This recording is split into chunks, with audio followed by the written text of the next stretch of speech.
Assalamualaikum, selamat datang di YouTube channel saya. Mau kasih update buat teman-teman. Oh ya, sebelumnya saya adalah Yona Khairupan. Saya adalah mudah-mudahan masih ya beauty dan special effect makeup artist untuk film layar lebar Indonesia. Tapi buat teman-teman yang emang udah lama subscribe ke YouTube channel saya pasti udah tahu bahwa setahun lebih kemarin itu saya dikasih ujian lumpuh dan alhamdulillah akhirnya Bismillahirrahmanirrahim. You can see I'm standing dan udah bisa jalan. Jadi di video ini saya itu kepikiran mau bikin video ini karena waktu saya habis operasi itu saya somebody reach out to me, bilang bahwa saudaranya tuh juga kena TB tulang, terus takut untuk menjalani operasi.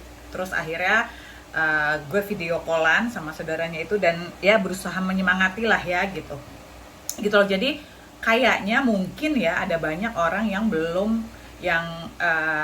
menderita TB tulang tapi masih ragu-ragu gitu loh operasi atau enggak ya gitu. Nah, anyway, pokoknya di sini gue mau cerita bahwa alhamdulillah gue sudah operasi terus pakai BPJS, tidak ada biaya tambahan apapun, 0 rupiah semuanya. Terus kemarin itu 11 hari di rumah sakit ya. Jadi ya kira-kira seperti inilah prosesnya ya. Jadi kita waktu itu pagi-pagi jam 7 pagi itu udah harus nyampe di rumah sakit karena harus pendaftaran dulu ya kan. Terus cari kamar segala dan PCR dulu. Jadi waktu itu mungkin karena masih tinggi ya kasus COVID-nya, jadi saya harus PCR. Terus udah gitu pendampingnya waktu itu suami saya itu cuman antigen aja. Selesai PCR, kita masuk ke ruang singgah dulu, itu di lantai 10, kayaknya itu ruang VIP ya gitu, soalnya bagus banget gitu. Jadi kita cuma singgah sembari nunggu hasil PCR-nya keluar. Kalau memang udah keluar dinyatakan negatif, baru masuk ke kamar. Alhamdulillah waktu itu saya dan suami negatif. Nah, untuk PCR dan antigen ini kita bayar sendiri, jadi nggak ditanggung BPJS. Cuman waktu itu kan udah lumayan murah ya, jadi 450.000. Katanya sih sekarang udah lebih murah lagi kan. Terus abis itu kita masuk, dapat kamar. Saya waktu itu di kelas 3 dan saya di rumah sakit PON ya, seperti yang teman-teman tahu mungkin, ada yang follow saya di Instagram. Itu saya di rumah sakit PON, Rumah Sakit Pusat Otak Nasional. Nah, luar biasanya rumah sakit ini tuh benar-benar memang memperlakukan semua pasiennya tuh sama gitu loh. Jadi 11 hari gue dirawat di situ tuh benar-benar nggak berasa kayak pasien BPJS. Jadi emang bener-bener dirawat dengan penuh kasih dan cinta gitu ya. Terus kamarnya itu juga luas ya. Jadi gue waktu itu kelas 3, satu kamar itu isinya ada 6 pasien. Dan satu pokoknya satu area buat pasien itu kan dibatasin pakai tirai gitu ya. Itu emang masih manusiawi banget gitu, lega banget karena kan memang diperuntukkan untuk pasien-pasien yang kebanyakan mungkin ya susah mobilisasinya gitu. Jadi udah diantisipasi untuk kursi roda gitu loh. Makanannya tuh juga enak-enak, terus tiap hari itu nggak tiap hari sih, kayak 2 hari sekali ya apa gimana, pokoknya ada ahli gizi datang gitu loh untuk ngasih tahu bahwa kita akan dikasih makanan begini. Nah, jadi ternyata tuh kayak rekor kesehatan gue di rumah sakit PON itu kayaknya dipantau juga sama mereka. Jadi mereka tahu bahwa gue tuh ada hipertensi gitu kan. Jadi emang dikasih makanannya tuh emang yang disesuaikan. Terus waktu itu sebelum masuk rumah sakit kan ada masalah dengan livernya agak bengkak karena kan pengaruh minum obat TB itu, jadi di adjust juga makanannya gitu. Aduh, luar biasa deh pokoknya. Itu dari sisi makanan ya.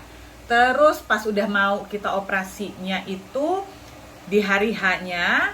Jadi gue waktu itu operasi 31 Agustus 2021.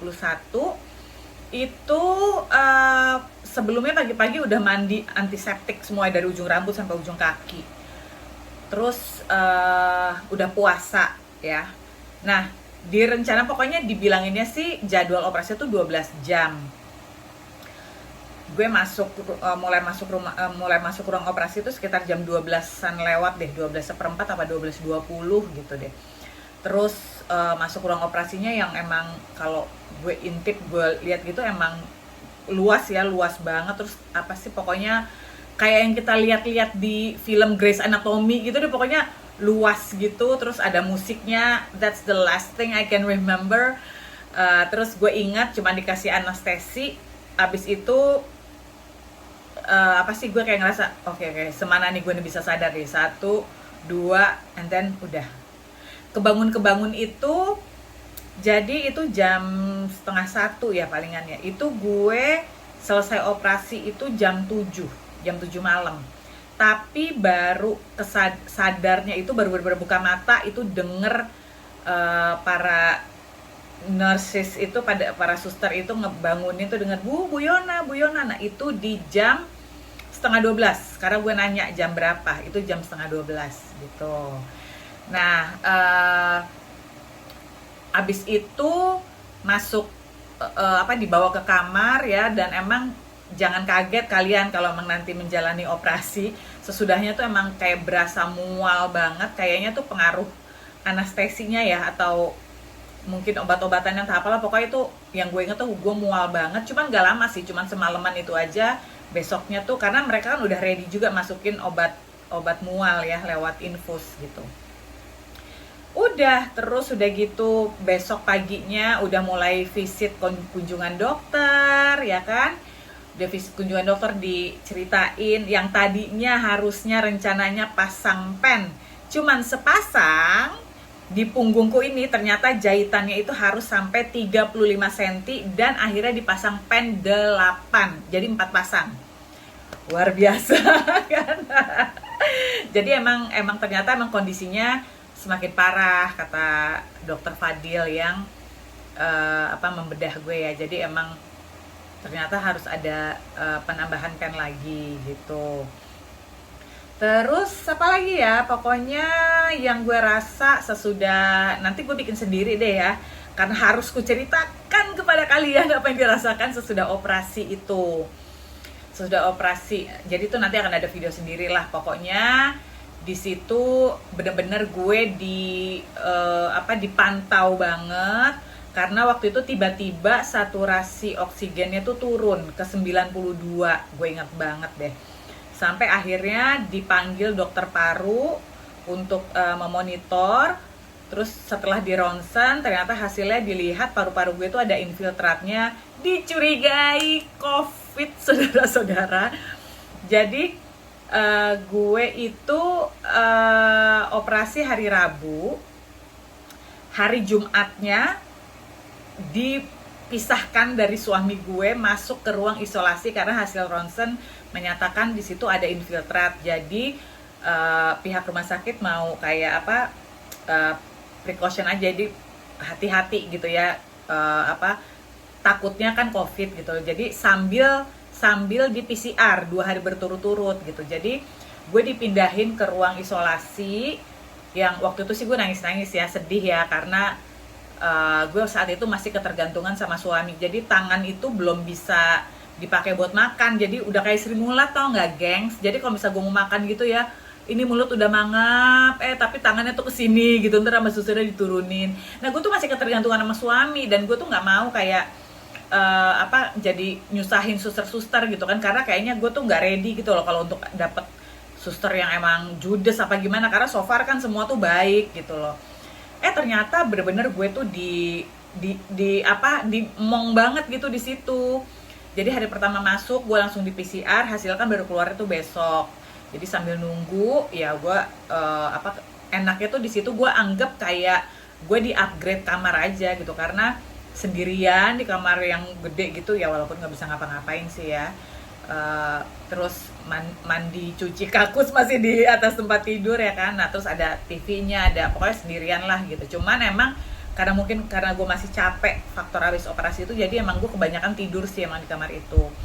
PCR pertama hasilnya negatif, besokannya hari Minggu PCR kedua negatif juga. Terus akhirnya balik lagi ke ruang biasa, terus akhirnya ya udah bareng sama suami lagi tuh. Terus waktu itu tuh gue di hari kedua pasca operasi itu udah dipanggil terapis untuk fisioterapi ya ke kamar gitu. Jadi kita dilatih untuk bisa segera duduk gitu, terus untuk apa bisa duduk di pinggir kasur gitu. Aduh, ini pokoknya cerita sendiri deh, karena bener-bener ups and down, dan akhirnya pokoknya membawa ke suatu fase dimana akhirnya gue bisa berdiri dan berjalan dengan cepatnya. Tunggu di video selanjutnya aja ya. Anyway, pokoknya gue di sini mau mengencourage teman-teman yang misalnya mungkin ada kenalannya atau keluarganya atau mungkin dirinya yang memang mengalami TB tulang, khususnya ya spesifiknya TB tulang, terus sampai mengalami kelumpuhan seperti gue. Pokoknya do not hesitate. Jadi kalau misalnya memang dokter sudah menyarankan harus operasi, ya sudah, bismillah, jalanin aja. Yang penting sih menurut gue, pesan gue, cari dokter yang bagus. Alhamdulillah kemarin gue diberi kemudahan banget, sampai akhirnya melalui jalur BPJS bisa berobat ke rumah sakit PON, ketemu dokter yang memang bagus banget. Alhamdulillah hasil jahitannya tuh juga so far ya sampai saat ini udah 3 bulan tuh bebas dari komplikasi-komplikasi. Alhamdulillah banget ya Allah. Terus dimudahkan juga sesudahnya itu akhirnya untuk melakukan fisioterapi sendiri ya. Terus udah gitu dipermudah, bisa langsung mobilisasi sendiri, bisa berdiri, bisa berjalan. Bismillah, semoga bisa normal lagi. Sekarang sih kondisinya masih jalan pakai tongkat ya, but itu gue udah bersyukur banget. Segitu dulu ya update dari gue ya. Gue insya Allah selanjutnya akan ada update video-video selanjutnya buat teman-teman yang mungkin membutuhkan info lebih mengenai TB tulang. Sampai ketemu di video selanjutnya. Wassalamualaikum, goodbye.